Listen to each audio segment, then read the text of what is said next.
Então é importante mensurar os sintomas e ir progredindo. O que é isso? Eu preciso pegar os sintomas da pessoa que está com medo de dormir sozinha. Por exemplo, tem o caso de uma menina, né, 11 anos, que ela tem algumas dificuldades. Ela tem a dificuldade de dormir com a luz apagada, né? Agora a gente tirou a luz e colocou a TV, e a TV é apagada, né, desligada depois que ela pega no sono, e de madrugada quando ela acorda ela não liga.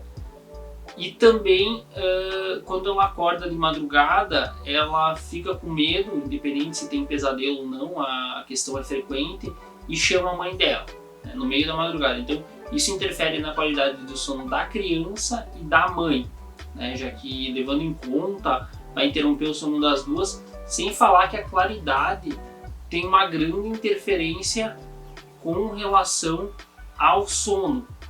A claridade ela vai interferir na qualidade do sono. Isso deve ser muito observado também.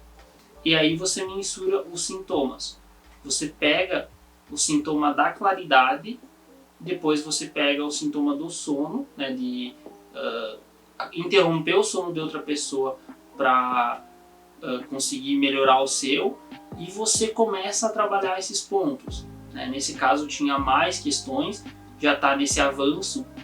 Tem um outro caso que eu dei alta já no passado, que era um menino que dormia no mesmo quarto dos avós, né, acho que são os avós que criam ele, e dormia com a luz acesa.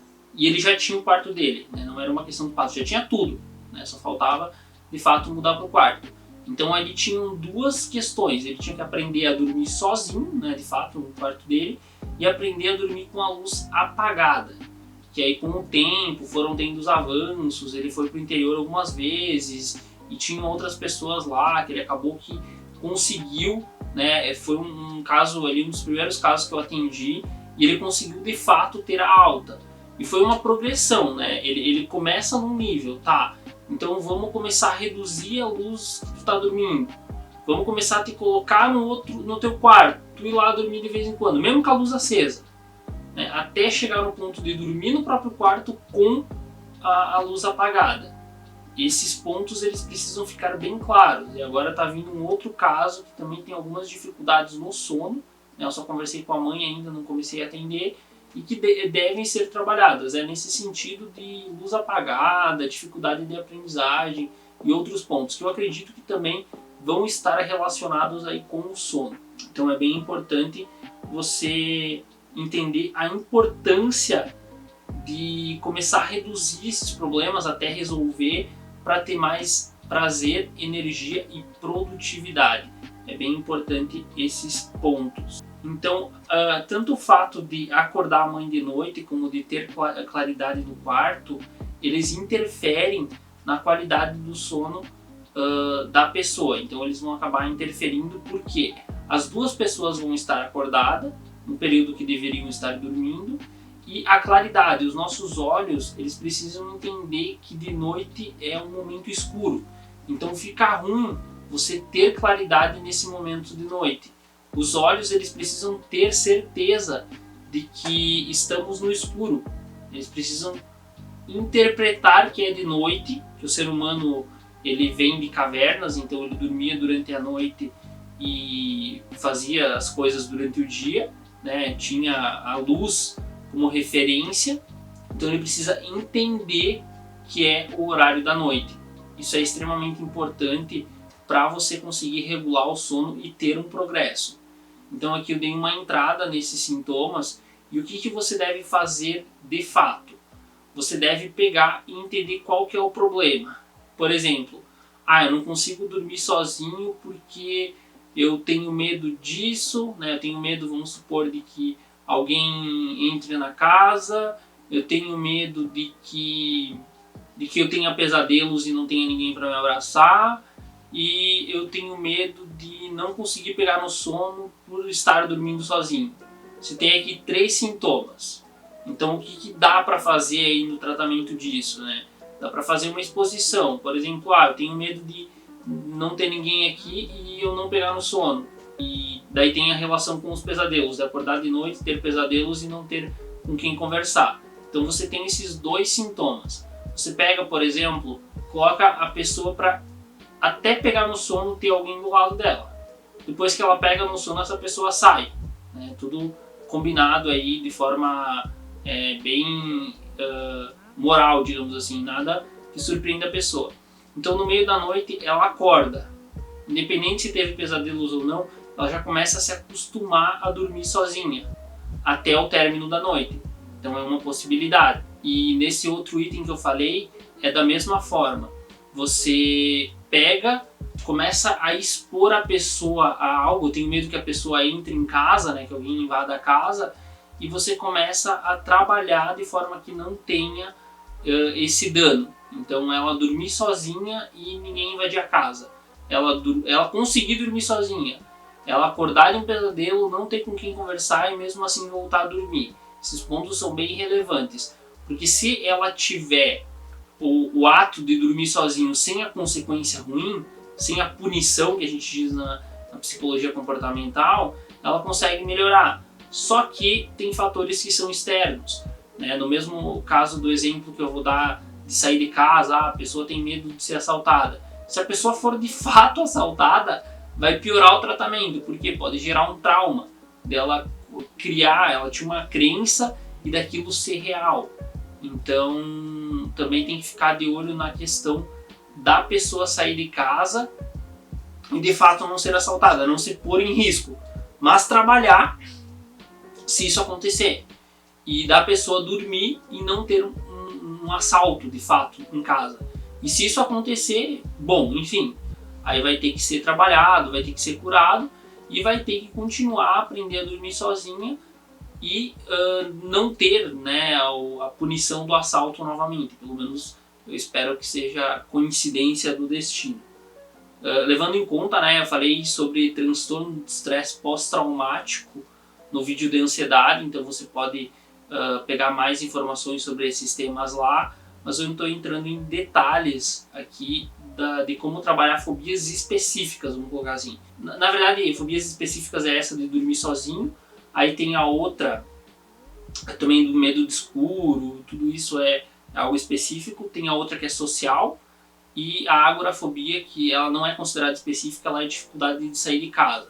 Eu estou colocando ela de forma mais simplificada aqui, não é todo aquele contexto que a pessoa tem um pânico absurdo, que não consegue de fato sair de casa. Então aquela eu não vou colocar aqui, até pela complexidade do tratamento, não cabe em um vídeo pequeno. É importante você reduzir esses sintomas para ter mais energia, prazer e produtividade, para você conseguir agir de acordo com os seus objetivos. A dificuldade da criança de dormir no escuro, se ela não for bem trabalhada, ela se torna uma insegurança de adulto.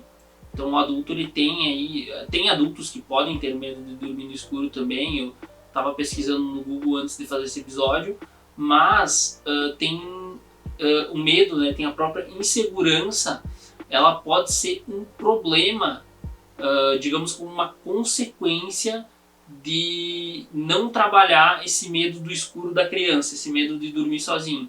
Então é importante que você trabalhe isso para que se torne um adulto saudável. Tem a transição que pode fazer também, né? A transição, então você pegar, a criança não consegue dormir sozinha, colocar um ursinho de pelúcia, em vez de tirar toda a luz, também fazer o progresso de reduzir a luz, né? É fazer um progresso até chegar no objetivo. Reduzir a luz, apagar a luz depois que dormir, ir migrando para o quarto sozinho, enfim, você ter pequenos progressos. E é uma coisa interessante que a gente faz naturalmente isso com nossos bebês. Por exemplo, se você pegar a fala de um bebê, né, o bebê balbucia qualquer coisa ali no começo da vida. Você já estimula, você já valoriza. Para ele... Aí se ele continuar fazendo só o que ele faz, você não dá bola. Se ele tiver um pequeno avanço, você já estimula de novo. Então assim, a gente faz naturalmente isso com os nossos bebês, até eles aprenderem a falar, e daí eles não param mais de falar. Né? Fica que nem eu, um indivíduo que não para quieto. E assim, depois que você entende essa questão esse mesmo ponto dos bebês que a gente faz por natureza, que é uma questão comportamental, você consegue fazer esse avanço na questão da organização do sono, vamos colocar assim.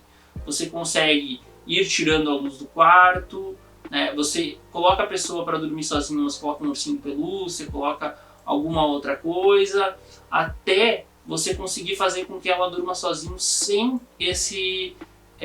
sem essa segurança, né? Que a gente fala, tem um termo, agora me fugiu, na psicologia, que é como se fosse a pessoa tem medo de voar, voa, mas ela, sempre que ela for voar, ela fica segurando com força no lugar, ou reza a viagem inteira pro avião não cair, o avião não cai e ela acha que não caiu só porque ela rezou. É um mecanismo de segurança, mas agora não estou me lembrando, a palavra certa. Mas envolve segurança, né? Aquela questão que a pessoa ela se sente segura com isso. Também não é saudável, mas aqui eu estou falando de algo mais tranquilo. Por exemplo, não envolve, né, pessoa que tem medo de viagem de carro, segurar no puta que pariu, aquele negócio que tem aqui a viagem inteira e cansar o braço, por exemplo, e sentir dores físicas, né? Aqui a gente está falando de simplesmente abraçar um ursinho de pelúcia, então não tem nenhum problema no sentido físico, a menos que a pessoa segure apertado a noite inteira e tenha dores físicas por isso, mas não é disso que eu estou falando. Outro ponto é ir reduzindo a luz do ambiente. Então você pegar a luz e colocar, por exemplo, o que fazem para os bebês, né? Colocar um jornal em cima de um lado da luz para que de um lado tenha mais luz e do outro lado, né, onde vai ter a pessoa dormindo, tem um pouco menos de luz. Até a questão da televisão, se tem uma televisão no quarto, colocar em alguma tela de alguma cor, ou até mesmo aquelas telas escuras que tem barulho de chuva para quem gosta de dormir, que ela fica praticamente preta, né? Ela fica na eletricidade a cor preta, não é com a tela desligada ainda. Então também dá. Então a gente tem diversas opções para estar fazendo isso, né? Diversas opções para estar reduzindo a cor da luz que vai estar interferindo. Então é uma das possibilidades aí, até chegar no objetivo de realmente ter que dormir com a luz apagada e dormir sozinho, né? Sem nenhuma segurança, sem nada para estar se segurando. Isso é extremamente importante e é o avanço real, é o avanço que a gente quer. Você consegue lidar de forma saudável com o medo. É um avanço, mas não é o objetivo final. Por exemplo, o ursinho de pelúcia, a luz com uma claridade mais fraca e tudo, mas quando você termina isso, quando você atinge o objetivo final, você está pronto para avançar em outros pontos. Então isso deve ser considerado. Essa parte inicial, então, como eu não entrei em detalhes com essa pessoa sobre o medo de dormir sozinha, essa parte inicial trata desse medo, né? Não é algo que eu tenho experiência assim com pessoas adultas, tenho mais experiência em alguns pontos, como eu falei, com crianças, né, de dormir no escuro e tudo, até a própria questão de fazer xixi, né, fazer cocô enquanto dorme, tudo tem, né, alguns casos aí que eu já passei, tem um caso que eu estou atendendo no momento, e são pontos diferentes em relação ao medo de dormir sozinha, propriamente dito, e ao medo de escuro, né? Mas são todos relacionados ao sono. Agora eu vou passar para o próximo item, que é a fobia social, que eu programei aqui para falar de fobia social e o medo de sair de casa também, algo para tratamentos mais leves, assim, né? Não vai surtir tanto efeito em casos graves porque tem uma complexidade maior, digamos assim.